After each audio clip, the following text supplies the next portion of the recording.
My focus lately was to build along my colleagues a community that helps us share reusable software solutions that any team within the organization can benefit from. Have you ever thought how difficult it is to build tech products for tech guys?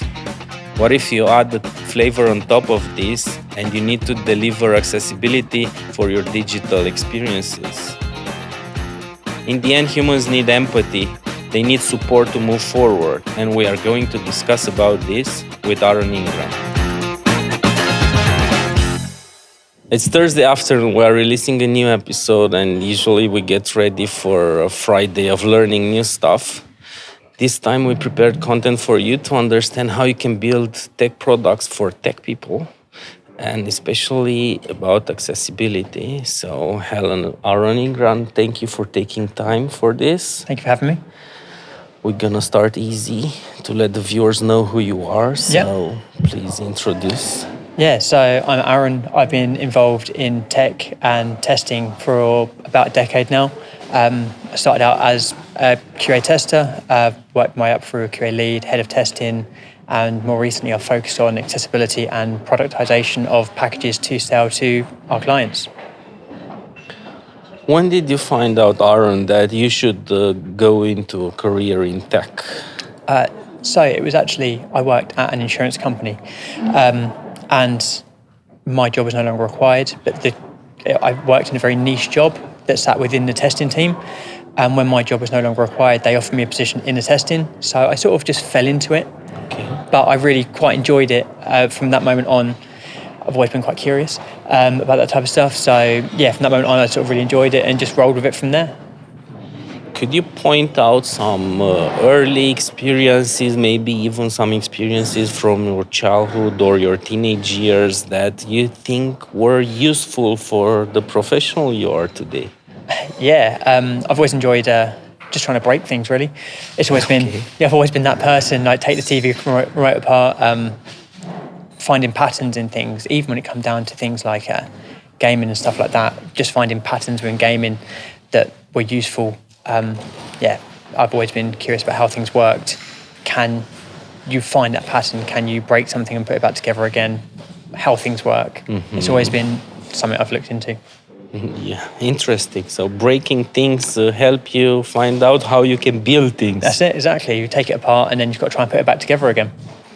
Yeah, maybe that's why children these days are very into, or actually not these days, since a lot of time they are into the Lego gaming and they're just building new stuff and breaking it and building again. And I've got two, and I've got two children. They're very much both into it. My son loves Lego. He's always building stuff. So I'm hoping maybe I can employ him at some point to start testing things for me. But what I noticed buying new stuff for my kid or seeing stuff being bought for him, when I was a kid with my brother, we had like a big box with lots of parts and no instructions. We were just building stuff out of our imagination. Now most of the things are themed. You have the recipe. Yep, instructions, it's all. He's got loads of Harry Potter Lego.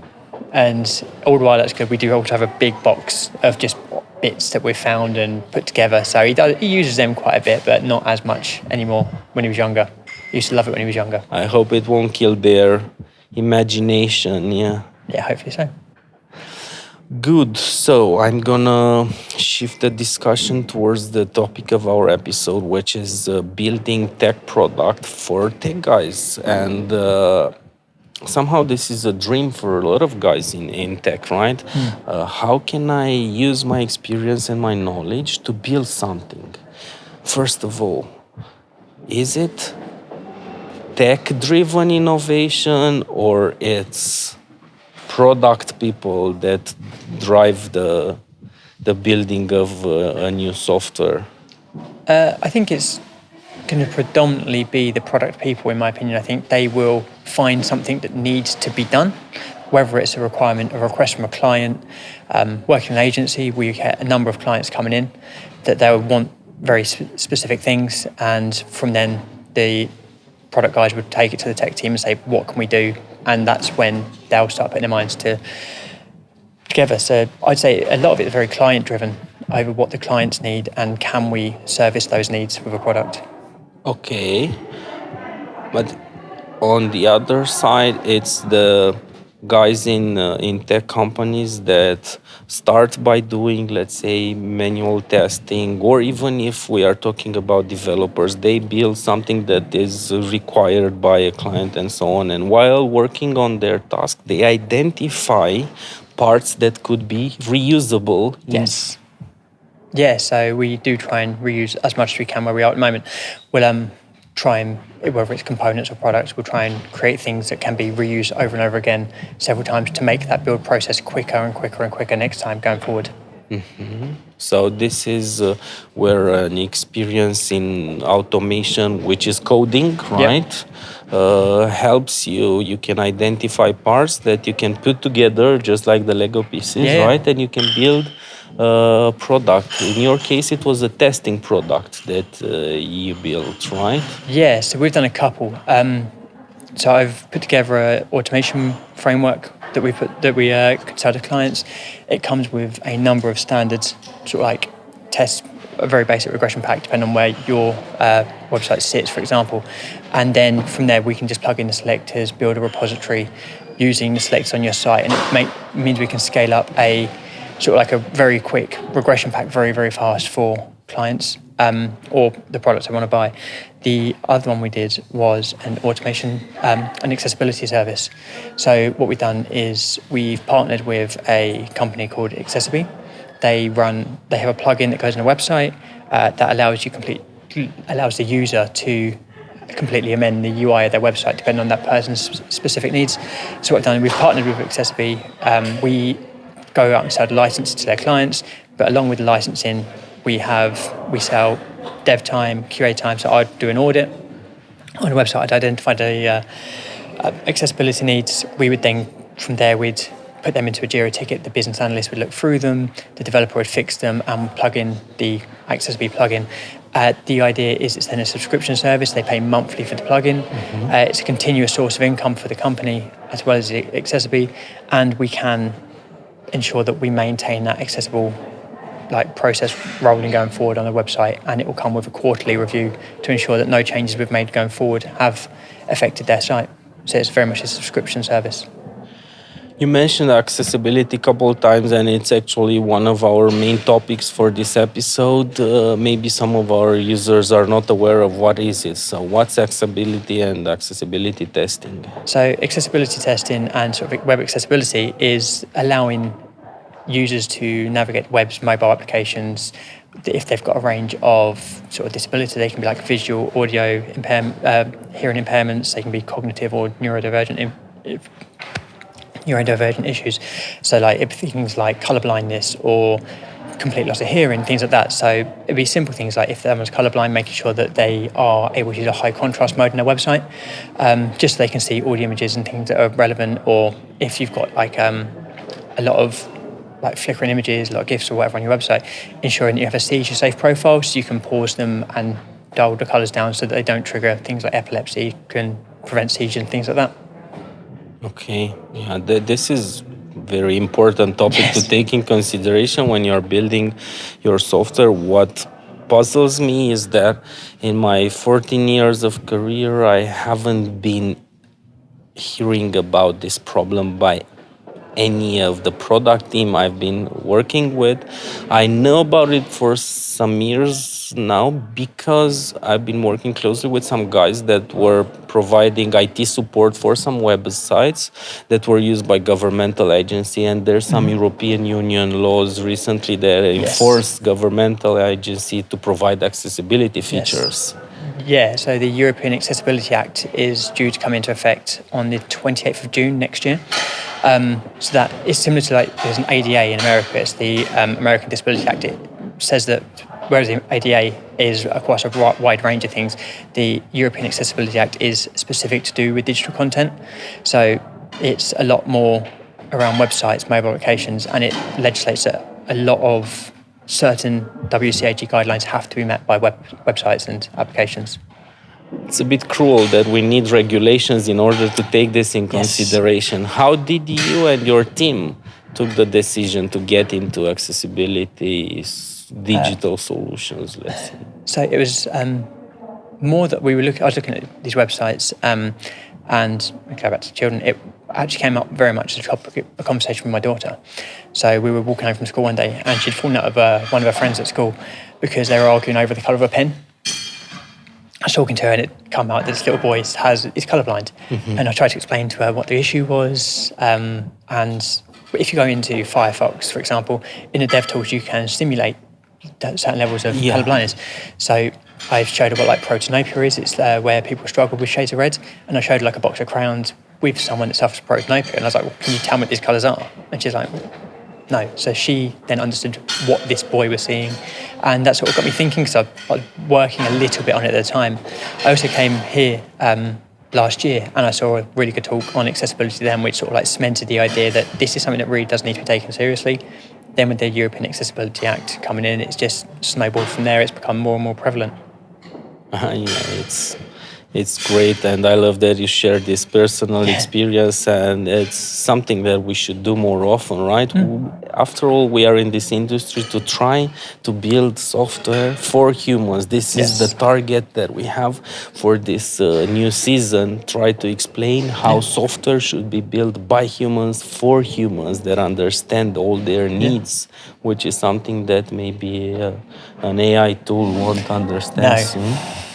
No, that is obviously you get a lot of AI and automated tools around accessibility testing, things like that, but they often don't.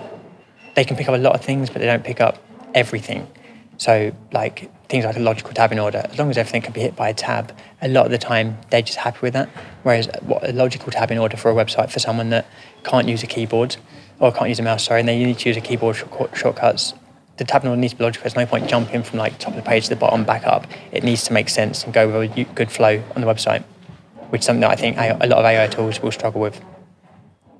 I remember a discussion that I had in the first season, and we were talking about how we can use more effectively social media, and the idea that came out was that social media helped me to understand people problems, people needs when dealing with software, and out of this I understand how important it is to build this software with an emphasis of empathy, because if I'm not gonna expose this in front of other humans, then who can do it? That's the computers, right? So, exactly. Let me go back a bit to the topic of building this kind of testing product. I'm very interested about this topic because hopefully I'm part of a team, a wonderful team of tech guys, testers, developers, DevOps that understand that when we are building something for some end needs, maybe a project that is required by a product team and so on, we are building stuff that can be reusable, stuff that we can use in other projects, stuff that other teams can use. However, having this in mind and building white label products by tech for tech guys, we found it challenging to maintain it, to grow it.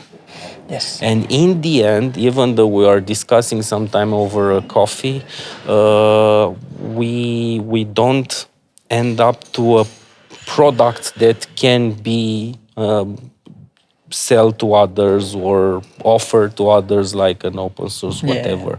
What were your challenges in this process, and what are some recommendations you might have to stay focused on? So we actually went through various different products when we were looking at it.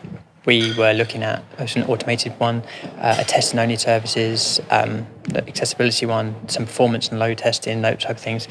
So we did look at a few, and the accessibility one was always like there, but the other ones were things we really had to think about, and some of them fell aside because there wasn't any real potential in them. And I guess at the time it was more about focusing on what was the most realistic thing we could get to market. The performance and stress testing, that didn't really fit, it never really grew any legs. It was something we spoke about, we discussed it, some non-functional stuff, and it just never really made a lot of sense to pursue that. Then we We looked at some automation things. And again, it was good, but it would then take a lot of maintenance as websites change all the time, and it'd be a constant like retainer, more of a, rather than being a product, it's more a retainer unless you then train out. So another thing we looked at was training services, so we could get them in, build a regression with them, train them how to use the automated software, and then sell them a license and let them go and be on support. That was something we're still looking at now, to be fair, that support type of service.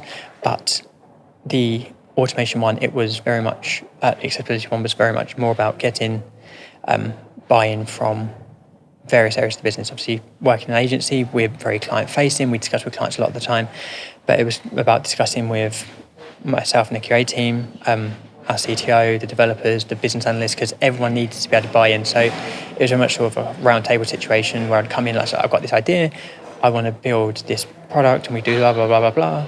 And then the business analyst would be like, right, so we can do that, but from our perspective, we need to, for every one of these you sell, you've got to sell X amount of our time, and the developers were like, and much of our time. So we then whittled it down into 4 different packages, like we had a bronze, a silver, a gold, and a platinum tier. And depending on what the client's requirements were, depending on which package they bought, obviously they varied in price. They all came with a license for the plugin, but then from there they had varying levels of, so like the bronze, for example, off the top of my head, would have been a couple of days of my time to do an audit, a developer time to do the plugin, and that was it. And then they would send the report of what the problem was, they'd have to plug in, then they could decide what to do from there. Silver would have been a bit more dev time, a little bit of BA time to take the report, put in Jira tickets and start fixing things. So that's one of the things we really took a lot of time to flesh out. And again, it was something, particularly with a lot of change in personnel and things like that, we had to keep getting continuous buy-in from people. And the biggest issue has been getting people to understand, getting clients and potential buyers to understand the importance of it and why they need it. Judging by what you just said, we can draw the conclusion that it's quite complex to build something like this and involves a lot of components, it involves a lot of systems, that it being a technical challenge, it's interesting for a tech guy, right? Yeah. Engineers are into this building complex stuff. Absolutely. On one side. On the other side, it's the main feature of your tool in the end, which is helping other digital solutions provider to offer accessibility. Yeah. What wakes you up in the morning, you and your team? Is it the tech challenging, or is it the sense of purpose for being able to deliver something that can solve some problems of some humans that will use the digital solutions you are enhancing with your tool in the end? So for me personally, it's more about the idea of assisting that end user,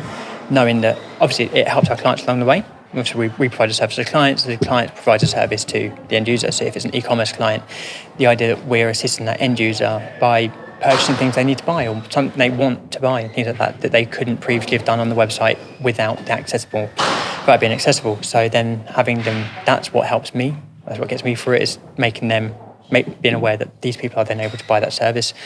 And that's what I enjoy. Is it's not so much the tech problem, it's more I enjoy seeing the end result. Yeah, I like working towards that.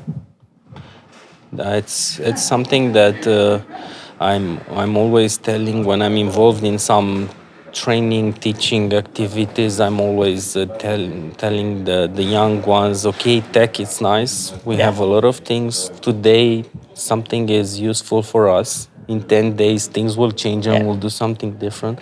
But what is constant is that we need to understand the importance of the tools we are building, because this gives us a sense of how to call it, meaning. Yeah, it's a sense of purpose, isn't it? To purpose, know that you're helping a person that you don't know, but it's right on the other end of that journey, but that's why you're doing it, is to help that person do what they need to do online.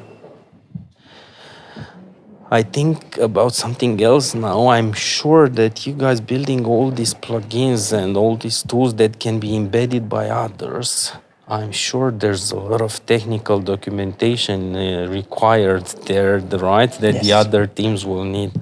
Biggest challenge in the teams I've been part of, how to make the tech guys write technical documentation. We even have a meeting in our calendar every Friday to do it. So what's working for you guys? So fortunately with us, with Accessibility, for example, they are very good at keeping that documentation up to date.